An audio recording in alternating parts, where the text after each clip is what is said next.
آمنہ کی یاد آئی۔ وہ اس سے ملنے کے لیے گیا۔ اس کا بیٹا جمیل ہڈیوں کا ڈھانچہ اس سے گھر کے باہر ملا۔ اس نے اس کو پیار کیا اور آمنہ کے متعلق اس سے پوچھا۔ جمیل نے اس سے کہا، آؤ تمہیں بتاتا ہوں میری ماں آج کل کہاں رہتی ہے۔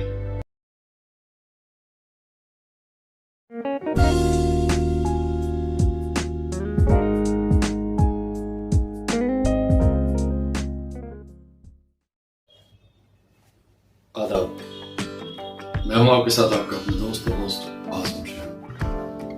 گائز، پتہ نہیں خوشیوں کی عمر بہت چھوٹی ہوتی ہے یا پھر لمبی ہوتی ہے تو وہ اتنی تیزی کے ساتھ گزرتی ہے کہ ایسا لگتا ہے جیسے خوشی بہت کم وقت کے لیے آئی،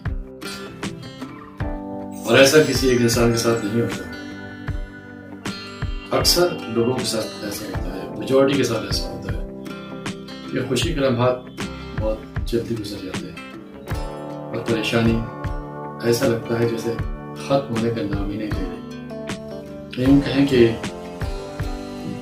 پریشانی اور خوشحالی کے اتار چڑھاؤ کا نام ہی زندگی ہے، اور یہ زندگی انسان کو کیسے کیسے امتحانات سے گزارتی ہے اس کا اندازہ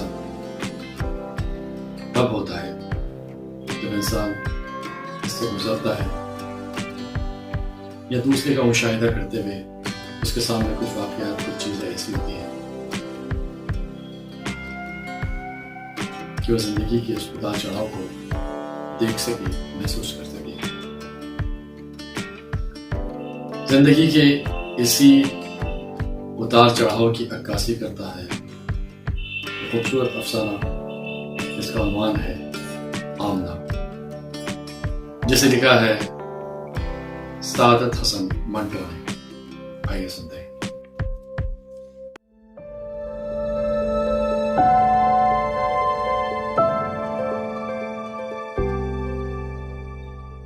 دور تک دھان کے سنہرے کھیت پھیلے ہوئے تھے۔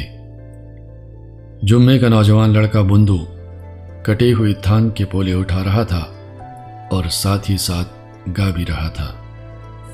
دھان کے پولے در در کاندھے بر بر لائے، کھیت سنہرا دھن دولت رے۔ بندو کا باپ جمعہ گاؤں میں بہت مقبول تھا۔ ہر شخص کو معلوم تھا کہ اس کو اپنی بیوی سے بہت پیار ہے۔ ان دونوں کا عشق گاؤں کے ہر شخص کو معلوم تھا۔ ان کے 2 بچے تھے، ایک بندو جس کی عمر 13 برس کے قریب تھی، دوسرا چندو۔ سب خوش و خرم تھے، مگر ایک روز اچانک جمعے کی بیوی بیمار پڑ گئی۔ حالت بہت نازک ہو گئی۔ بہت علاج کیے، ٹونے ٹوٹکے آزمائے، مگر اس کو کوئی افاقہ نہ ہوا۔ جب مرض مہلک شکل اختیار کر گیا تو اس نے اپنے شوہر سے نحیف یعنی کمزور لہجے میں کہا، تم مجھے کبوتری کہا کرتے تھے اور خود کو کبوتر۔ ہم دونوں نے 2 بچے پیدا کیے، اب یہ تمہاری کبوتری مر رہی ہے۔ کہیں ایسا نہ ہو کہ میرے مرنے کے بعد تم کوئی اور کبوتری اپنے گھر لے آؤ۔ تھوڑی دیر کے بعد اس پر ہذیانی کیفیت طاری ہو گئی۔ جمعے کی آنکھوں سے آنسو رواں تھے اور اس کی بیوی بولے جا رہی تھی، تم اور کبوتری لے آؤ گے۔ وہ سوچے گی کہ جب تک میرے بچے زندہ ہیں تم مجھ سے محبت نہیں کرو گے، چنانچہ وہ ان کو ذبح کر کے کھا جائے گی۔ جمعے نے اپنی بیوی سے بڑے پیار کے ساتھ کہا، سکینہ میں تم سے وعدہ کرتا ہوں کہ زندگی بھر دوسری شادی نہیں کروں گا، مگر تمہارے دشمن مرے تم بہت جلد ٹھیک ہو جاؤ گی۔ سکینہ کے ہونٹوں پر مردہ سی مسکراہٹ نمودار ہوئی اور اس کے فوراً بعد اس کی روح قفس عنصری سے پرواز کر گئی۔ جمعہ بہت رویا۔ جب اس نے اپنے ہاتھوں سے اس کو دفن کیا تو اس کو ایسا محسوس ہوا کہ اس نے اپنی زندگی منو مٹی کے نیچے گاڑ دی ہے۔